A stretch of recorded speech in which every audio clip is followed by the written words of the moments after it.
Yes, you're very welcome along to Team 33 here on Off the Ball. Enda Coll here with you up until about 10 o'clock this evening. And I'm joined on the line by our own Richie McCormack because we're going to look ahead to the League of Ireland season. It starts next Friday night. So since we're going to be on air while those games are ongoing, we thought we may as well look ahead to the games now. Richie, how are you getting on? Excited, Enda. It's been a long postseason. It kind of has been a shorter one for us Bows fans because of the cup final, which we won't mention again. But yeah, I don't know. Just the act of having football on a Friday has been very much missed. So I'm looking forward to it coming back around. Are you going to sarcastically tweet that football is back?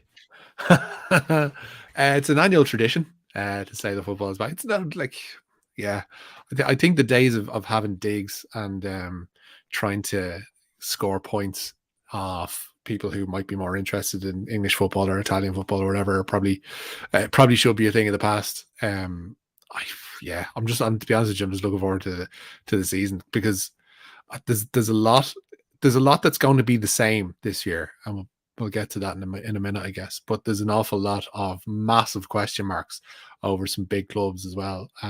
So yeah, the interest nature in it, and there's going to be a freak show element to it as well. In some places, it's going to be really, really good. Yeah, there always is. I was interesting listening to Liam Buckley, who was chatting at the launch to our own Aisling O'Reilly, and she asked him what would be one thing you would change about the league if you could, and he said probably the perception. And I thought that was interesting because last year and the year before, I don't know whether it's the nature of social media, it seemed to be sort of a breakthrough year where, like you're saying, people aren't really looking outward anymore. The Yeah. fans of the League of Ireland mainly is what I'm talking about here. They're actually satisfied with what is happening in the league, with the players that are playing, the excitement that's bringing it, the young players playing in the league are bringing, and the football, the quality of football is played across the board. It doesn't seem to be something that we're looking across the water and envy anymore. Yeah, there's a lot of difficulty to be had, and there's a lot of kind of choppy waters to be navigated in terms of the messaging around the league, because like it's one of the things that a few people who would know better about tactics and coaching and all that kind of stuff will tell you in the past year and a half to 2 years is that the quality in the league is much, much better than the wider perception of people who might still be a bit sniffy about it would actually think. The quality in the league has been improved hugely, because it used to be a case maybe you had one really good footballing team, two maybe really good footballing teams, but right throughout the league, I think last year you would struggle to find a team who were hoof merchants and who were happy to just like go charging into challenges and to go about the old Wimbledon way of making things difficult for people. Most teams from the bottom up, like Waterford were playing some good stuff last year. Bows obviously play some fine stuff, finished mid-table. Derry under Rory Higgins always trying to do things the right way, and then you've got the upper echelons of Dundalk and Shamrock Rovers, and people know about them. And Liam Buckley's case in point in Sligo. But it's trying to, I guess it like Mark Scanlon was talking about this as well. It's trying to get the message out there. It's a very difficult thing, and more than anything, like everything else in the league, it'll take money. And it'll take money being plowed into facilities. First of all, it'll take money being plowed into advertising, and it'll take money being plowed into coaching, because you need to not just have this couple of years be an aberration. It needs to be a consistent thing. And you need to make sure that coaches who might do well, that might be poached, are actually replaced. And you have a production line, not only of players, but also of coaches. But the general standard in the league is great. And there is, like you say, a lack of outward looking nature about it, and people are more happy to be happy within themselves and within the league. But you don't want that to turn into an insular thing whereby it seems like a closed off product for people who might want to get involved. But the outward suggestions are that's not really the case in a lot of clubs. Shamrock Rovers obviously doing a lot of great work to be able to get 6,000-7,000 people in week on week. Bows now, with the amount of season tickets and the amount of memberships that they've sold in the off season, has been huge, and people struggle to get match day tickets for their home games. But that plays into the facilities thing. Shelburne are going to be a draw because of Damien Duff now as well, coming back into the top flight. And then you have your Derrys and you have your Sligos, who are fantastic representatives of their local areas. So there has been work done. It's a case in Dublin, I guess, of everybody trying to carve their own niche. But outside of Dublin as well, people are doing remarkably well in their own promotion of their clubs. and like a lot of it falls in the clubs. But again, you need the FAI, you need broadcasters, and we'd fall into that as well to be doing more to raise everybody's level, I guess. Yeah, and I guess you can highlight these issues as well without always talking about the negative aspects of League of Ireland, because sometimes that can happen with the mainstream element to it, where it's always when something bad happens, like the fireworks into the Shamrock Rovers game last year, or the fight before the FAI Cup final. Like you can always find the negatives in everything, but there are also a lot of positives happening within the League of Ireland. Loads of stories to get into for this season as well. You've got Jack Byrne coming back to Shamrock Rovers, Damien Duff's first season with Shelburne, loads happening with the individual clubs as well. But there's also news outside the football element of things. So Shamrock Rovers won't have an empty stadium for the first game of the season because their stadium ban has been turned into a fine. You've got the Sligo Rovers sponsorship situation where they said that they're not going to take any sponsorship from gambling companies. I know a couple of clubs have done that as well. And there's actually a lot of good things happening within clubs right now off the pitch to promote the game in the way that you're talking about. Yeah, the Sligo and Drogheda have been to the forefront of the anti-gambling thing. Like, that's brilliant because it's listening to their fan base, and they said that this is in consultation with fan groups, and I don't want to keep drawing on examples that are immediate to me, but you look at what Bohemians did a couple of years ago when they had Mr. Green as their sponsor, and needs must at the time, and certain clubs aren't in a position, and certainly I don't think Bows were at the time to be turning down sponsorship deals. But you have a situation whereby the jersey isn't the same for kids because you can't advertise a gambling company on something that's targeted at minors. So you had Bohemian Foundation on the kids' jerseys. It's little things like that. I don't think Drogheda wanted to be brought into that situation. I don't think Sligo wanted to be brought into that situation. Sligo said they turned down 2 fairly hefty offers of gambling deals as well. There are players coming back into the league, like you mentioned. Jack Byrne coming into Rovers is huge. They're like there's an attraction element to Rovers that's the envy of other clubs. I think to some degree Dundalk had it a couple of years ago when Stephen Kenny was in charge, and I think by far and away they had the best squad in the league. But I don't think they had the same level of star power. And that's something that's like, it's absent in the league, but they don't have the same level of star power as say Rovers would, because Jack Byrne obviously is a full international. Graham Burke is a full international. You've got Richie Towell who's come back into the league and is a great performer within the league and will make them a really attractive watch throughout the season, and will make them pretty hard to beat their squad as an entirety. But yeah, like there's loads of positives to be looking at, and the negative stuff as well. Again, it comes back to perception, because like the fireworks thing with Rovers, I think the FAI wanted to come down hard on that. I think the rules state that they obviously were in, you have to be responsible for your fans, even if they are traveling down to an away ground. I think where Rovers handled it well was that they immediately took ownership of the issue. They identified the people involved. I know they were arrested at the time, and they said they were immediately banned. So like, it would have been pretty harsh to impose a stadium ban on them, even if it is within the letter of the law. So a fine probably just about suits it. But again, like that stuff, like you compare it to, I hate comparing apples and oranges, but you look at what happened last week with Armagh Tyrone, wasn't it, in the football league, and the Barney that went on towards the end of that game and resulting in 4 red cards and so on for Tyrone. Like, that happens in a stand or outside of a stand at a League of Ireland game, it's a news story. It's kind of shrugged off within 12 to 18 hours if it happens on a GAA pitch. And that's partially because I don't think the league has helped itself, because those elements have been so prevalent and pretty frequent down through the years. But stuff like smells linger longer on negative stuff within the League of Ireland, probably more than it actually deserves. Not saying bad stuff doesn't deserve highlighting, but it needs to be equated to what else is going around in sport as a whole in England. Because people say the Premier League is a much more attractive option. You look at the increase in fan disorder and cocaine use in fans in England, which is fueling, rows outside the stadium, rows on the pitch, Leicester fans running on to box Forest players last Sunday in the FA Cup. Like everywhere has its problems, and that's what needs to be highlighted. It's not just a local thing. It's not just because somebody supports Pats or somebody supports Sligo or somebody supports Cork City or whatever. It's everywhere. And the League of Ireland needs to maybe realise that and stand up for itself a little bit more. Yeah, 100%. And I guess the GA thing's an interesting side point in that it's almost seen as part of the game. And, these things happen and we move on. Whereas in the League of Ireland, it's not. Let's talk about things on the field then. Lots to get into. I'm remiss to start with this team, Richie, because I know you're an avid Bows fan, but we have to start with the champions, I guess. And that's Shamrock Rovers going for 3 in a row, strengthening again, bringing Jack Byrne into the team. Andy Lyons obviously moving across the rivalry to join them as well. Are we looking at another year where Rovers are by far and away the strongest team, best run team, and probably going to win the league again here? I personally find it difficult to see any team that's better than them. But, maybe there's a case to make that the likes of Derry could actually challenge this year and Pats could strengthen as well under Tim Clancy. So are we envisaging a tighter league or another Rovers runaway? Rovers runaway.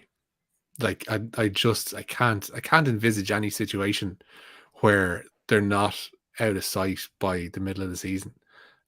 Just because there's so many unknown elements around other clubs that technically should be challenging and should be in around the top 2 or 3. And you'd count Dundalk, you count Pats amongst that with Clancy coming in.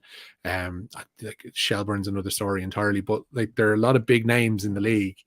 But in terms of clubs, but Rovers are the only ones that are as well run, have the continuity going in from one season to the next and bringing in proven entities. And not too many of them either, because they haven't had to do much reshaping of their squad because of the way things are run there. They're able to offer people multi-year contracts and they're able to re-sign who they want to re-sign. And the people that they let go aren't necessarily frontline players, like the likes of Jordan Talon's gone out, Max Murphy's gone from Rovers to Bows, but they brought in Andy Lyons, they brought in Jack Byrne, they've strengthened what they already have, and they were worthy champions last year and they will be again this year. It's just going to be a question of by how much, and it's not because necessarily the other teams are bad, it's because you just can't see a lot of first year managers at their new clubs, even if they're not inexperienced in the league, but at their new clubs with the turnover and the churn of players that they have, competing with the stability that's there at Rovers. It's just a very, very difficult thing to do. And Rovers are now a self-sustaining beast. They've got, young players coming through like Amaku, who's been brilliant when he's shown little cameos off the bench and towards the end of last season as well. And he's gotten the opportunity to start. Like they're just a very, very good squad and will be, it's just exceptionally difficult to beat. The only question I have is it's probably time that they got a new goalkeeper. With all due respect to Alan Manis, but I think overall, if you're picking out that as their weak point, and he's still one of the better keepers in the league, they're going to be okay. Yeah, I don't think you can underestimate the contract situation and the ability to offer multi-year contracts, because again, at the LOI launch, that's something that the players highlighted as something that they would like to see. And if you look at the year before with Sean Hoare and Sean Gannon joining them from Dundalk, that was the reason they joined, was because Dundalk were not offering them multi-year contracts, and Shamrock Rovers handed Sean Hoare, I think it was a 4-year contract at the time. That's why he took it. That's why he came down. And if you almost compare Dundalk's business plan, which was a mess over the last couple of years, with the European money that they had, they spent a lot and bought a lot of players, but they weren't nailing players down to multi-year contracts and weren't able to hold on to their best players when it came to it. Rovers are doing that, and they're also bringing back players like Jack Byrne. With Byrne specifically, Mandreu obviously filled a hole for them last year in that position when Byrne left them. Is it going to be a situation where they fit both of those players in? Very similar players, very luxury players, I guess you could call them in a way. I don't think he can drop Jack Byrne. I think he comes in and is still their best player. I think it'd be a case where Byrne's probably sitting in midfield, and he's maybe taking on the position that they thought Chris McCann would do last year. Before injuries kind of got in the way, so Byrne will probably sit deep in midfield. It's what they have in front of them then, because the more difficult scenario is to see how they play Richie Towell and Danny Mandrew together. But Jesus, aren't they wonderful problems to have if you're Stephen Bradley, because you're sitting there, you're wondering, I've got literally 2 of the best right backs in the league in Gannon and now Andy Lyons. I've got a brilliant defense, pretty much stacked from top to bottom. I've got the likes of Dylan Watts, Ronan Finn, Neil Farrugia is still kind of figured that this might be his year if he's going to kick on and prove himself to be one of the better players in the league. They're just top to bottom, fantastically well constructed squad, but they maybe do have a bit of bloat, much like myself, in around the middle, and you would wonder how keeping them happy, because the thing about Mandrew is interest and motivation and trying to keep him oriented on a goal, because a lot of the time when he was still coming through at Bowes and he was in and out of the squad, I think that was part of the issue. He was given a bit of responsibility and given something to dig his teeth into last year at Rovers and took on the responsibility well. It's maintaining that with him. It's maintaining his mentality. It's maintaining his 100% focus on the game is huge. I don't think you're ever going to really have that with Richie Towell, which is where you might edge him in certain aspects and in certain European games. But on a week-to-week basis, like, Jesus, what a great problem Stephen Bradley has in trying to fit all them in the midfield. Yeah, it's a serious midfield when you think that, even the likes of Ronan Finn, again, is still being sort of pushed out of his natural position to fit all these different players in. It's an unbelievable squad they've got going there. What about your own Bowes then? We'll move across Dublin. A lot of good players out the window again, but a lot of returning players as well. A couple of good ones as well. Chris Tardick coming back into the team. But again, it just seems that Bowes can only go a certain distance. Yeah.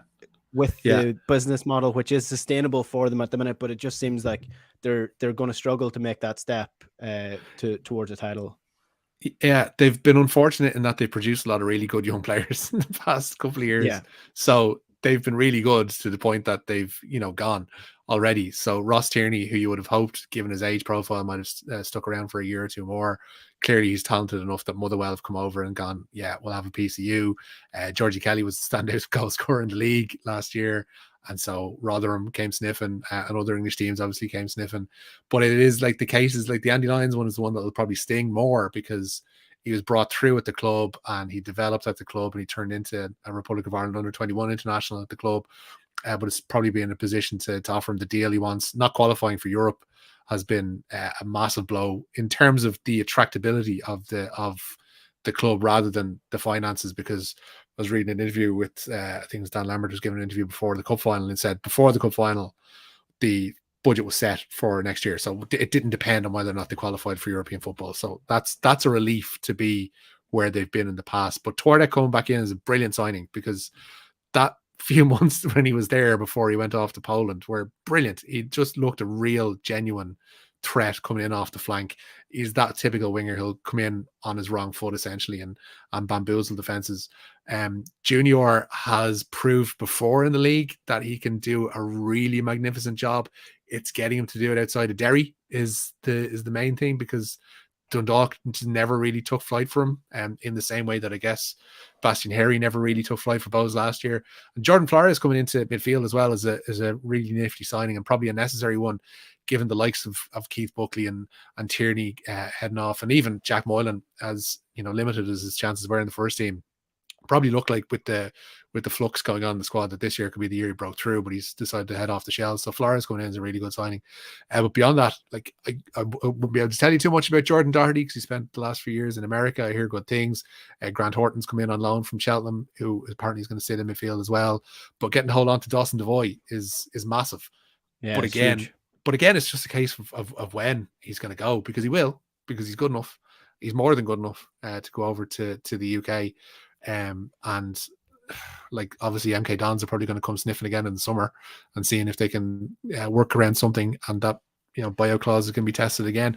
But yeah, like it's just going to be a case of bringing through more young players, and there are a lot of young good players still there.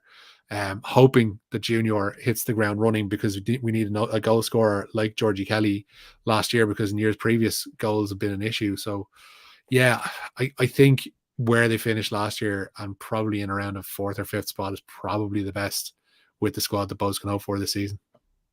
Yeah, I guess it's whether Keith Long can get Junior to do what he got Georgie Kelly to do, because I mean Georgie Kelly had a bad season with St. Pat's the year before joining Bowes, and again then he went on to be the best striker in the league last year. So if Junior can, if Keith Long can get Junior doing what he got Georgie Kelly doing, then it could be an exciting season as well.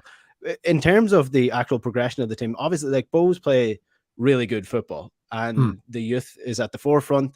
they're an incredibly good team as if you take the club into perspective and the community work that they do and the jerseys. It's a very well run operation. They play good football and youth is at the forefront.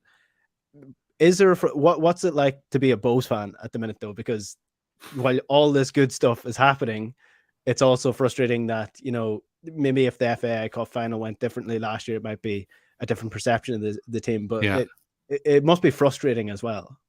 There is now that creeping aspect of nearly men, and that there needs to be a trophy to have a tangible marker of what the last few years have been, because the last few years have been remarkable because the players that they produced, the football they've been playing, the sense of community around the club that they've been able to generate, the fact that they're able to sell out memberships and season tickets, and you know the ground can only hold so many people, so it's going to be full in so much as it can be full for the duration of the season. But again, it's just, you feel like there's a wall. You feel like, and that wall is players being plucked off. That wall is not being able to, you know, bring in players on the same money that Rovers are now able to do, or that Dundalk have been able to do with European cash for the last few years. And that will continue because like they're sensible and they've seen overspending before and what it can do to a club, and they're not going to cut off their nose to spite their face. The one thing you just want to see some tangible progress with the ground, and you want to see, because you look at what Rovers have been able to do with Tala and the facility that is, and you look at, if you contrast that with what Dundalk have not done when they've had cash with Oriel, and I know Rovers are helped out by the fact that it's, you know, the corporation ground, etc. But you look at what Dundalk haven't done with Oriel, and you know we've all these grand plans for Dalymount, but you just want to see spades in the ground. You want to see, you know, tangible notifiers that this is actually heading in the right direction, and that pitch is going to be turned 90 degrees, and that there's going to be 4 stands around the pitch, and there's going to be 6,000 people there every week. Like that's the next step, and it's getting there, and hopefully that's soon, because it needs to be soon, because otherwise that wall is going to become higher and higher and higher, and you're going to be stymied by the fact that you're not able to give out this big cash to the players that you feel would suit the team better. But yeah, the cup final was a blow. Like I refuse to get too downhearted about it because it lost on penalties, and you know, penalties are what they are, and it's still recorded as a draw in the history books and all that kind of stuff. So you can't really begrudge them that. But maybe this year, who knows? Yeah, the ground one is an interesting one because while the Jody stand is fun and nice, it's it's all there is. Yeah, exactly. It's all there is at the minute. The club that will be joining them in that new stadium are Shelbourne. And obviously, we have a new face in charge of Shelbourne. That is Damien Duff. We'll get into him and Shelbourne and what they're going to do just after the break. Stay tuned. Team 33. This is OTB Sports Radio. Now you're welcome back to Team 33. Enda Coll here with you in the company of Richie McCormack as we preview the League of Ireland season for 2022. It's coming up next week. And before the break, we mentioned Bohemians and Shamrock Rovers, but on the other side of Drumcondra, there is another team joining us in the League of Ireland this season. Shelbourne are back, and Damien Duff is in charge of them. Richie, I think Damien Duff came into the sort of the minds of people when it came to a manager when he took charge of the underage structure at Shamrock Rovers. And the first thing he did was criticize the lack of professionalism within the underage structure and the need to get players playing more and training more and bring it up to scratch in the same manner that he would have experienced in England. And I think people were a little taken aback by that. And, you know, maybe they hadn't thought of it, or maybe they just thought, who is this guy coming in? And obviously has no experience with the league. Now he's getting real experience with the league in taking Shelbourne. Look, they've been a decent side up and down over the last couple of years, but bringing Damien Duff in, bringing the signings that they brought in, this is a massive year for Shelbourne and the progression of the club and seeing if they can maintain Premier Division status. Yeah, it's a hell of a move, because I don't think you can colour anything as Ian Morris as being exceptionally unfortunate by the situation that arose there, because they got promoted with him, really impressive throughout the course of the First Division last year. And then they decided, we want Damien Duff and all that he brings into the job. Like, it's a massive job for Duff, and I don't think people might, from the outside looking in, they kind of think, oh yeah, he's a Republic of Ireland international, this be a doddle for him. Like, the last few years are littered with former internationals, Irish and otherwise, that have come into the league and have just been unable to swim at all. And like most of them at Waterford, let's be honest. But they have standards, but it's just being able to transmit those standards to the players and also have a bit of back and forth where they know that there are certain, upper limits on squad members, and there are upper limits on the amount of errors that you're able to do, and the availability of players and the quality level of players. And that's going to be a difficult thing for Duff to still try and bridge, because youth football and underage teams are a different beast to managing full time in the League of Ireland. And he's already said, like you said at the launch there the other day, that he's found the 24-hour nature of it, pretty hard to get his head around. But that's the job. Shelbourne are a dormant big club. He's made some decent signings there, but it's going to be managing to coalesce that all together in a squad that's seen a lot of outgoings and players that help get them up. And there's still a lot of young youth players shot throughout that side as well. It's a very tricky job for him. I think anybody who thinks that they're going to hit the ground running and be a challenger to Rovers this year are probably slightly misguided. I'm not too sure how many people that are like that are actually out there, but I'm not going to say it's going to be a struggle, but it's going to be hard work for Duff this year to have them be at least a mid-table side. They've brought in some good players, but they've also brought in players that aren't necessarily proven in the league and might have a point to prove. Jordan McAneff is one of those who's reached the level at Arsenal whereby he's like 20 now, and he probably either needs to move away or needs to find a new club or needs to find a new avenue towards where he wants to get going. And that might be the loan deal at Shelbourne now this year. But again, an unproven entity in the league, and if you're a Shels fan, you need a bit more certainty. Someone like Mark Coyle is going to give them that. Like Mark Coyle, if you look throughout their signings throughout the close season, probably isn't the most glamorous one, but will probably, from their perspective, turn out to be the best, because it's solidity and there's a proven nature to what he's been able to do in the league with Finn Harps, and he's been brilliant for Finn Harps the last year or so. Yeah. Dan Carr as well as another. Like he scored goals when he was at Rovers, and you can't argue with his record in the league. Has since bounced around. I think he's been in India, and he's been at Welling United, and he's been in a few other outposts, but has decided to come back home, as it were. And Duff needs him to score goals from the off, because goals are what keep you competitive in this league. Yeah, the thing I like about Duff so far is just his humility in what he's saying, that he doesn't know the league. It'll take him, multiple years to actually get to know every player in every county and every club. So he's highly rated.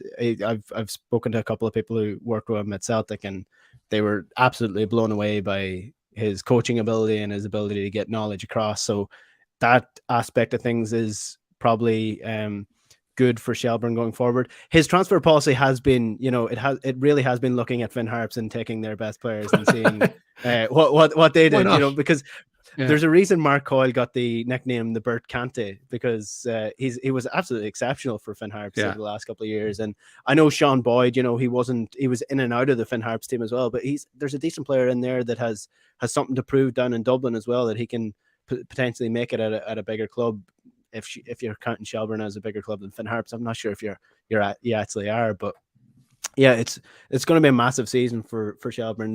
They really need to maintain Premier Division status. If you look at Finn Harps as a model for what Shelbourne want to do, maybe Shelbourne have higher aspirations, but Finn Harps stayed in the league the dirty way a couple of times, and now they're finally starting to build a squad. And unfortunately for them, that's sort of like Bose, when they finally got a squad together and it's been picked apart because they had a really good season. So the bonus for the likes of Shelbourne is that UCD are coming up into the league as well. And, sort of like Longford Town, you're looking at them as potential weak links within the Premier Division, and maybe that'll be a boost for them going forward.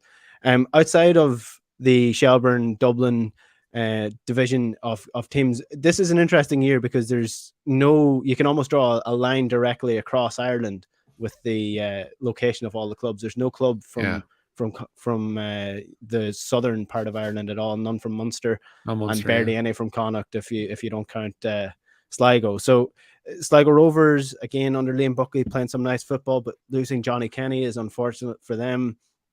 But Derry City are a really interesting club over the next couple of years. They've got new owners, a lot of money, make good signings, and Rory Higgins seems to be a really good manager as well. Their aspiration should certainly be Europe, because it has been in past years, but is there potential for them to be the St. Pats of this year and be the title challengers alongside Shamrock Rovers? Yeah, if you're looking for a breaker from the pack, I guess Derry City are going to be it. And I'd probably figure if McElhaney and if Michael Duffy start well for them this season and continue to play well throughout the year, then they'll be flying. Will Patching as well coming back has been a really good signing on the surface, because like it just never really took flight from at Dundalk. He went off there on loan, I guess. I know Vinnie Perth spoke really highly of him both when he signed him and when he left, and before he came back then as well. But like he brought him back to Dundalk the last half of last season. That was good, but he did his best stuff last year by far at Derry. Great signing. Michael Duffy's been able to go up there and the money that Derry been offering. Same with Cameron Dummigan's good sign on the left hand side of defence. And McElhaney as well joined his brother. And Matty Smith as well. Don't think we should have passed as a really good signing too for them. And they've got a really good squad. They've got the base of a really good squad there already, with the likes of James Akintunde, the likes of Kieran Harkin in there, Jamie McGonigal, McJanet as well. They've got a really good squad, or like a really enviable squad. They're able to do the multi-year thing that Shamrock Rovers, as we mentioned, the previous part, were able to do as well.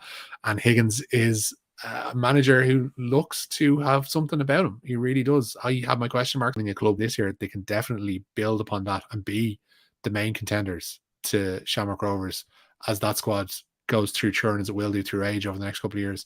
Derry will be there.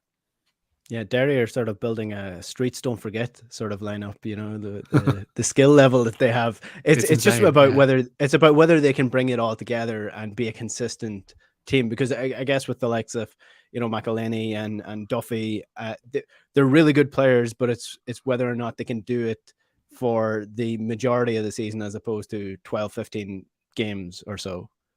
Yeah, I think, to be fair, I think Duffy and McElhaney are those players and can do that. It's just raising the levels of the other players. Like getting a full season out of Patching will be big for them. Getting a full season out of Matty Smith will be big.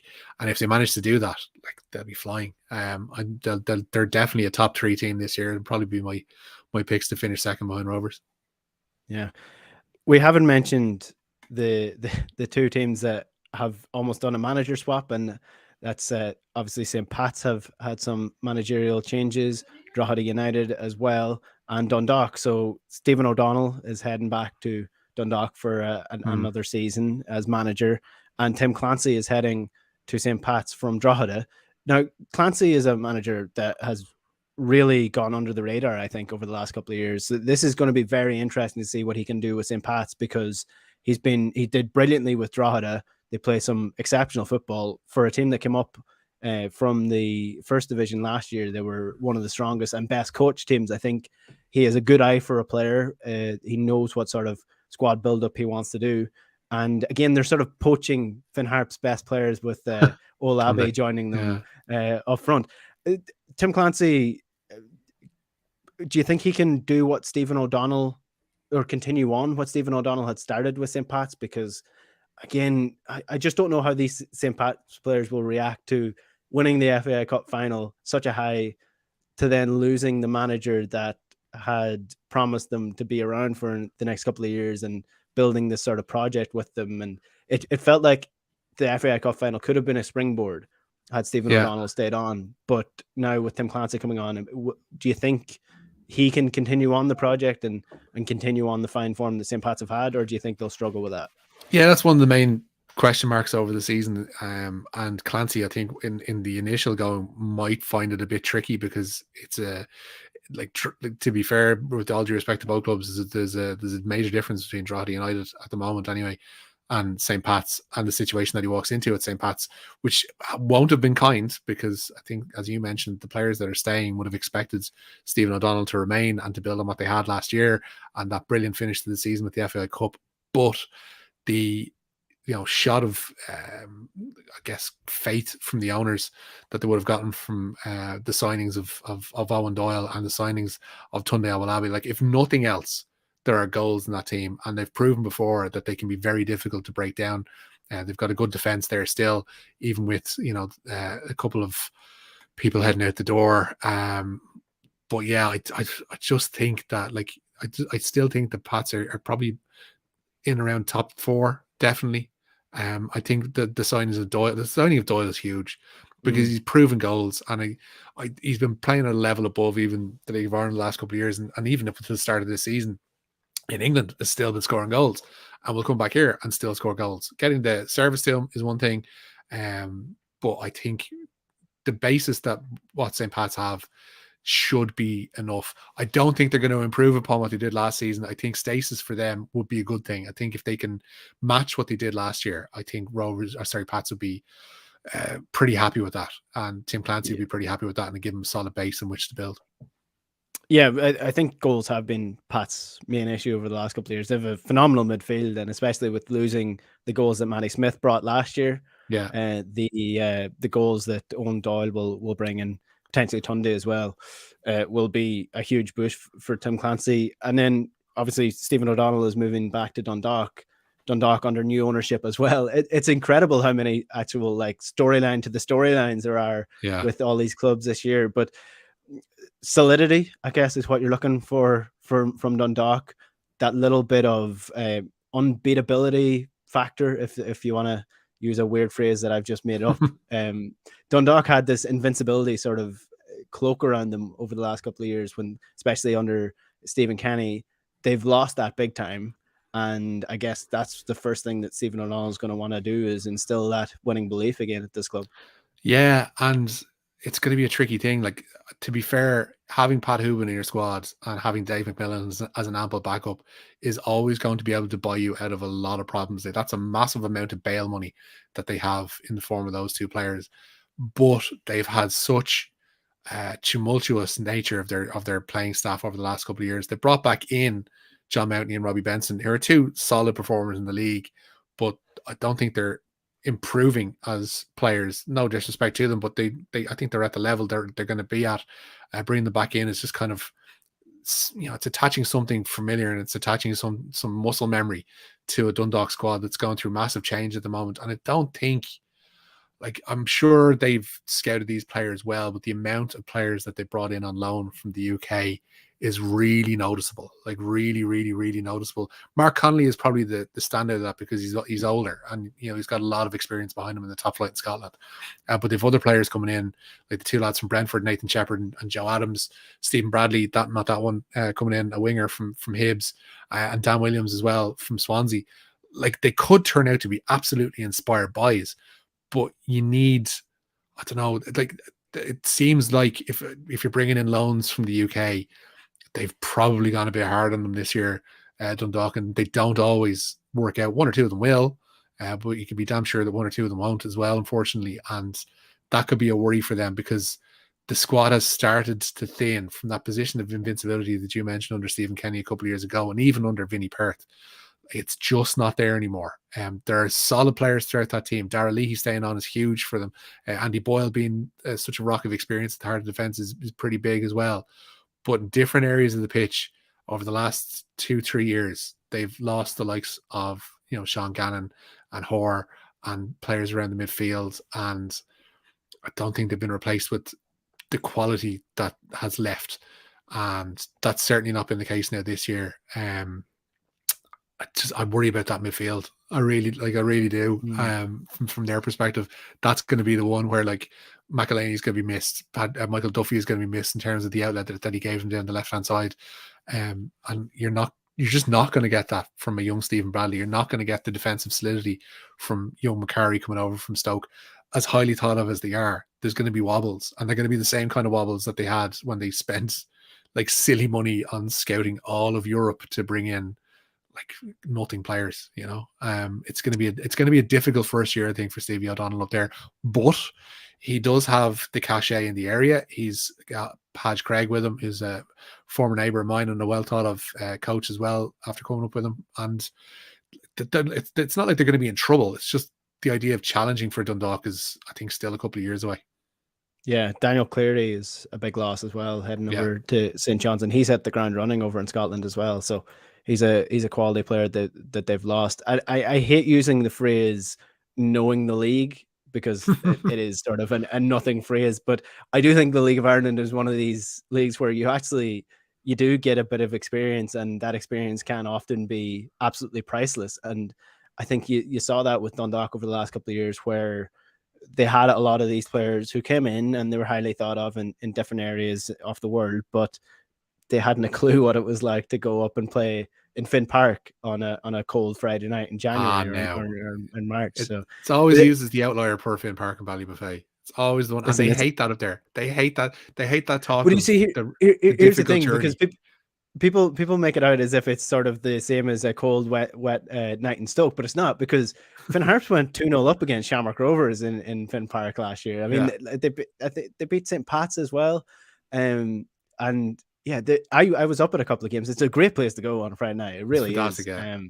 It's such a fun atmosphere to be in, and having, you know, glory hunting Enda here, being a Celtic and United fan growing up, getting out of that mindset and supporting Finn Harps over the last couple of years in a relegation battle is as fun, if not more fun, than anything that the other clubs across the water. The last thing you want is to be in mid-table and to just have nothing going for you. Like that's like, essentially, you were talking about Bose later on. That's the situation that we found ourselves in, like, far too often the last while. Like, if you're not pushing for Europe inside the last few games, then it becomes a bit of a trudge, you know, and it's a really obvious trudge. Whereas, like, there's life about Finn Harps, there's a vitality about Finn Harps that, even though they're not going to win the league anytime soon, you're envious of what they have up there, because it is such a community club, and what they've been able to build up there is brilliant in terms of feeling around the club, in terms of what Ollie Horgan brings to the club as a manager. It was like one of these rogue scholars who's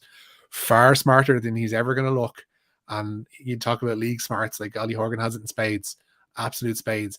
Your worry for them this year is that they've gone down the route that Dundalk did, and they've opened up one of these coaching programs that are available online and picked out stats, because nobody can say with any great certainty what Filip Mihailovic is going to be like, or that Errol Alkin is going to be like, or that Jose Carrillo is going to be like brilliant names to have on a team sheet. But like, and I just mean that as a concoction and a confection of letters, but there's an uncertainty there with Harps that's going to be really entertaining. But again, you're probably going to see them in that playoff again at the end of the season, because it's just the nature of these things, and it's going to be between them and UCD, I guess, down towards the bottom of the table. Yeah, definitely. I think Errol Alkin is the first Turk to play in the League of Ireland. He is, yeah. I think that, and then the first Croat as well. They brought in the first Croat, brought in. So you can't fault Ollie Horgan's scouting. He's got scouts all over the world by the looks of it. I'd love to know. I'd love to be a fly on the wall for those conversations about, you know, how someone like Jose Carrillo or how someone like Errol Alkin gets pitched to Ollie Horgan, and how you explain to them what Ballybuffet and Donegal is. Because like those are a remarkable series of conversations, and will be that there should be a Drive to Survive type documentary about Finn Harps in and of itself. I think they're long overdue something like that, because I genuinely feel they're complete underdog in that league. Like complete underdog in that league. They've literally everything going against them, and the biggest thing about that is probably their geographical placing, even with their closeness to Derry. But like Finn Harps on any conceivable level in a professional, semi-professional football world shouldn't be competitive, and yet here we are. There was it 3-4 seasons now in the top flight on the bounce. They do go about it the hard way, but Jesus, they're entertaining, and there's always there's a purity about them that you wish other clubs had, I guess. Yeah, big time. You don't get the scenes that you got with the kids running onto the pitch when Sean Boyd scored that goal. If you're just going about your business and in a normal way. They've really connected with the community over the last couple of years, which is great to see. Richie, we're almost out of time here, so I'll get some predictions for you from you for the League of Ireland season. Yeah. You've already said Shamrock Rovers are going to win. So relegation, I guess. Who do you think is going to go down? Oh, I think UCD holding on to Collie Whelan is huge. Like, it's absolutely huge, because he's probably after already gone into one of the top 3-4 strikers in the league, just by the fact that he's come up, and he could get them out of a lot of trouble this year. Defensively, that's going to be their concern. If UCD manage to keep things tight, you never know. It could be interesting, but it'd be difficult to look at anybody but UCD and Finn Harps in that bottom two. but there are others who could get drawn in. Drogs, unfortunately, with their change of manager, losing Clancy, and big fan of Kevin Doherty, who's gone in there as well, but he's got a big job in his hands to try and get things together immediately, and that needs to happen for them too. They could have a difficult year this year, but yeah, I think the bottom two will be UCD and unfortunately for everybody, Harps. But then again, as you mentioned, it's going to be an exciting year for them. European fixture, European spots, do you think? Yeah, Derry, I think for sure. Derry are going to be the ones to probably push Rovers a lot of the way this season, if not all the way. And then I think it's going to be between Sligo and Pats underneath them for the other placements, and under that, you're going to probably see that tussle of the future roommates of Bows and Shels. But I think Rovers champions for sure, and I think in terms of European places, you're going to be looking at Sligo, Pats, and at a push Dundalk, but Dundalk are going to have a tricky year. This is probably an unfair one, but there always is one club. Who's the unexpected mess of the season? Oh, the unexpected shambles. It'd be difficult to say with any degree of surety, but I think the unexpected mess, because I don't know, because Waterford are gone now, I guess. I don't know, the unexpected mess. I don't want it to be true, clearly, but the unexpected shambles could well be Bows this year. I hope it's not, but if enough things go wrong, that could be the situation. Yeah. Well, I suppose by the nature of the question of unexpected, that's probably a hard one to answer. Shamrock Rovers. There we go. Shamrock Rovers fighting for Finn Harps for the playoffs. See, if I'm going to be right about one, I'm hedging my bets there. I'm definitely going to be right about one. They're definitely going to be champions. They're definitely going to be a shambles, one or the other. Yeah. Listen, Richie, brilliant stuff as always. League of Ireland season starting next week. Can't wait for it. Cheers for all that. Cheers, Enda. Team 33. This is OTB Sports Radio. No, so that is us done on Team 33 for this evening. Thanks to everyone who listened in and watched on the YouTube as well. We'll be back again, same time, same place next week while the League of Ireland season is ongoing. But until then, take away, Johan.